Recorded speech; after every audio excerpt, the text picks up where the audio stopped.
భూముల రీసర్వేపై వాస్తవాలు బయటపెడితే సమాధానం చెప్పే ధైర్యం లేక వైసీపీ వ్యక్తిగత విమర్శలకు దిగుతోందని రెవెన్యూ శాఖ మంత్రి అనగాని సత్యప్రసాద్ మండిపడ్డారు.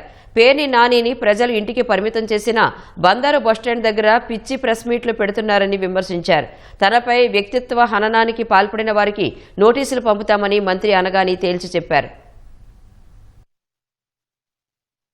పేర్ని వెంకటరామయ్య అంతేనా?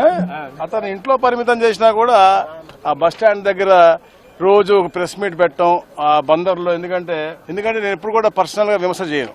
చాలా క్లియర్ గా సబ్జెక్ట్ మీద చెప్పాము, జీవోలు చూపించాము. ఎప్పుడైతే ఈ నేషనల్ లెవెల్లో సర్వేలు స్టార్ట్ అయినాయో చెప్పాము. 2017లో 32 కోట్ల రూపాయలతో ఎప్పుడు చంద్రబాబు నాయుడు గారు కార్ స్టేషన్స్ పెట్టారు, అన్ని కూడా చూపించాను.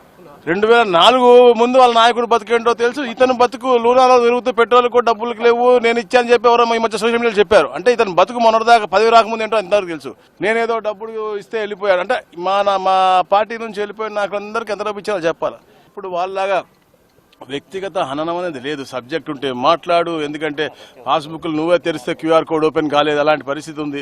ప్లస్ దాని మీద ఎంత తక్కువ మాడితే మీకు అంత మంచిది. ప్రతిపక్ష హోదా లేదు కాబట్టి అట్లీస్ట్ ఒక రాజకీయ నాయకుడు అందులో నువ్వు సన్యాసం పుచ్చుకున్నావు. నీలాంటి ప్రెస్ మీట్ పెట్టే అర్హత కూడా లేదు.